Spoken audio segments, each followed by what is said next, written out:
এমপির ছেলের যেই বিচার হবে রিকশাওয়ালার সেই বিচার হবে। রিকশাওয়ালার ছেলের বিচার করবা একভাবে, আর এমপির ছেলের বিচার করবা স্বজন প্রীতি আর টাকা দিয়ে। এটার নাম আল কোরআনের বাংলাদেশ হতে পারে না আমার রংপুরের বাংলাদেশ। হাতের বদলে হাত, পায়ের বদলে পা, জানের বদলে জান, এটার নামই আল্লাহর কোরআনের সংবিধান। মিস্ত্রির বিল কয় টাকা, রডের বিল কয় টাকা, সিমেন্টের বিল কয় টাকা, বালুর বিল কয় টাকা, কয় টাকা কোথায় লেগেছে, কেমন করে লেগেছে, প্রত্যেকটা টাকার হিসাব পাই টু পাই জনগণের কাছে বুঝায় দেওয়া, এটার নামই আল্লাহর কোরআনের রাজনীতি আমার রংপুরের ভাইরা। আল্লাহ বলছেন যে যার যোগ্য তাকে তা ফিরিয়ে দাও, এবং তোমরা যখন মানুষের মাঝে বিচার করবা ইনসাফ ভিত্তিক বিচার করবা। তার প্রমাণটা দিচ্ছি এই মাহফিল থেকে, প্রমাণ দিব। কালো গেঞ্জি, তুমি দাঁড়াও দেখি ভাই, তুমি তুমি তুমি না, তার পেছনে, হ্যাঁ তুমি দাঁড়াও, তুমি দাঁড়াও, ভয় নাই ভয় নাই ভয় নাই, দাঁড়াও। আচ্ছা তুমি দাঁড়াও, সমস্যা। তোমার নাম কি বাবু? তুমি বসো বসো। হ্যাঁ তোমার নাম কি? মামুন। আচ্ছা, এই মামুনকে দেখা যায়? এ কোন মরালোকের মাঝে বসে আছে রে বাবা, দেখা যায়? আচ্ছা, মনে করেন মামুনের আমার কথা পছন্দ হয় নাই। আমি যখন মাহফিল থেকে বের হয়েছি গেটের কাছে গিয়ে বলছে, কি হুজুর কে খুব কোরআন দিয়ে দেশ চলবে নাকি? আপনাকে আমি এই জন্য ওয়াজ মাহফিলে নিয়ে আসছিলাম, আজকে আপনার খবর করে দিব, খালি বাহিরে বের হন। আমি বললাম, এ তোর বাড়ি কোথায় রে?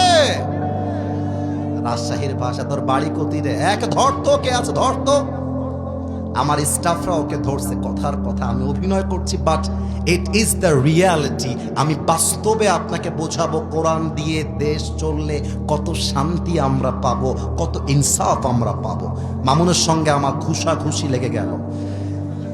একটা পর্যায়ে গিয়ে বললাম, ড্রাইভার সাহেব আমার গাড়ির পেছনে একটা রামদা আছে, বের করেন। আরে নাই কিন্তু বাবা, নাই। তো ড্রাইভার সাহেব রামদা নিয়ে আসছে। রামদাটা নিয়ে মাথার রাগের ঠেলায় মামুনের ডান পায়ে মারছি একটা কোপ। মামুনের ডান পাটা খুলে কেটে পড়ে গেছে। আর সভাপতি সাহেব, মাহফিল কমিটি, যুবক আমাকে গিয়ে হামলায় ধরছে, এ ধর আসিফ হুজুরকে। সবাই মিলে ধরে আমাকে জেলে ভরে দিয়েছে পা কাটার অপরাধে। সোনামণি তুমি নতুন, বসো বসো। ভয়ে থরথর করে কাঁপতেছে সে। আচ্ছা, এখন জেলখানায় দেওয়ার পরে কয়েকদিন পরে জজ কোর্টে আমার বিচার হবে। আমাকে তোলা হলো রংপুরের জেলা আদালতে। এবার রংপুরের পীরগাছার যুবকদের আওয়াজ দেওয়ার পালা। রংপুরের জেলা আদালতে। কি আদালতে?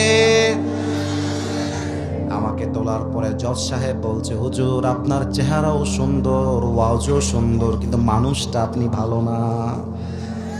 আপনি ভালো মানুষ হইলে মামুনের পাটা আপনি কেমন করে কাটলেন মিয়া? আপনাকে আমি গণতান্ত্রিক আইন অনুযায়ী, বাংলাদেশের যে আইন আছে, আইন এবং আদালতে আপনার বিচার করলাম আমি জজ সাহেব। 5 বছরের জেল এবং 2 লাখ টাকা জরিমানা। লুক অ্যাট মাই সেলফ, আমাকে দেখবেন সবাই। 5 বছরের জেল, কয় লাখ টাকা জরিমানা? না, এটা আওয়াজ তোমাদের আসে নাই। আরে বেটা, রংপুরের ছেলে পেলে কথা বললে মাটি থরথর করে কাঁপতে শুরু করে দিবে যুবক ভাই। 5 বছরের জেল, কয় লাখ টাকা। আমার বিচারটা ইনসাফ ভিত্তিক হলো কিনা বোঝার জন্য একটা দাড়ি পাল্লা নিয়ে আসেন। কথার কথা, দাড়ি পাল্লার ডান দিকে দিবেন আমার মামুন ভাইয়ের ডান পাকাটা, আর দাড়ি পাল্লার বাম দিকে দিবেন 5 বছরের জেল আর 2 লাখ টাকা। এবার রংপুরের পীরগাছাবাসী জবান খুলে উত্তর দিবেন, আপনি যদি কিয়ামত পর্যন্ত দাড়ি পাল্লা টানতে থাকেন, দুইটা কি সমান সমান হবে? আস্তে উত্তর, কেন সমান সমান হবে? হবে না। আচ্ছা ঠিক আছে, লেটস সে যে আপনি আমার জরিমানা 5 লাখ করলেন আর আমাকে জেল দিলেন 10 বছরের জেল। এবার টান দেন, তাও কি সমান সমান হবে? সমান সমান করতে চাইলে আল্লাহর কোরআনের সংবিধান দিয়ে পার্লামেন্টে আইন পাস করতে হবে। কেমন করে করতে হবে কোরআন তুমি আমাকে বলে দাও।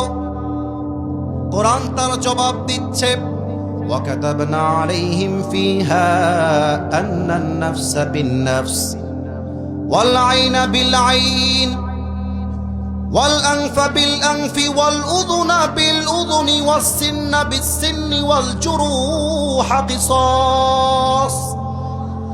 কোরআন বলছে কেউ তোমার চোখ তুললে তুমি তার চোখ তুলে ফেলবা, কেউ তোমার হাত কেটে ফেললে তুমি তার হাত কেটে ফেলবা, কেউ তোমার পা কাটলে তুমি তার পা কেটে ফেলবা। চোখের বদলে চোখ, নাকের বদলে নাক, কানের বদলে কান, হাতের বদলে হাত, পায়ের বদলে পা, জানের বদলে জান। এটার নামই আল্লাহর কোরআনের সংবিধান। এবার আপনি আল্লাহর কোরআন দিয়ে আইন পাস করেন। আমি মামুনের ডান পা কেটে দিয়েছি, আপনিও এক কোপ দিয়ে আমার ডান পা কেটে ফেলেন। এবার দাড়িপাল্লা নিয়ে আসে, দাড়িপাল্লার ডান দিকে মামুনের ডান পা কাটা দেন, আর দাড়িপাল্লার বাম দিকে আমার ডান পা কেটে রেখে দেন। এবার টান দেন, দেখবেন দুটা সমান সমান হয়ে গেছে। ওয়ামান হাকামা বিহি আদালা।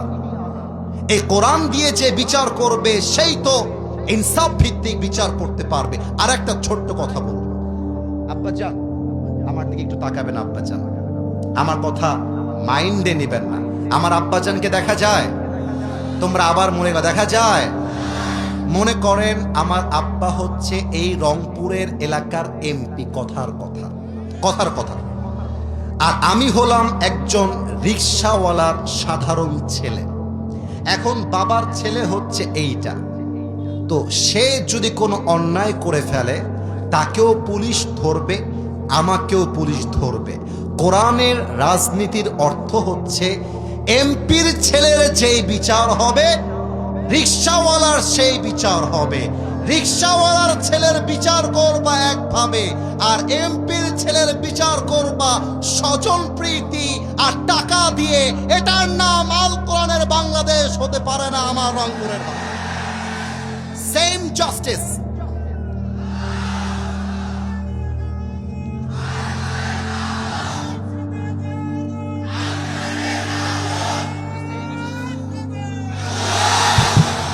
আমার কথা কি ভুলভাল কিছু বলেছে নাকি ভাই?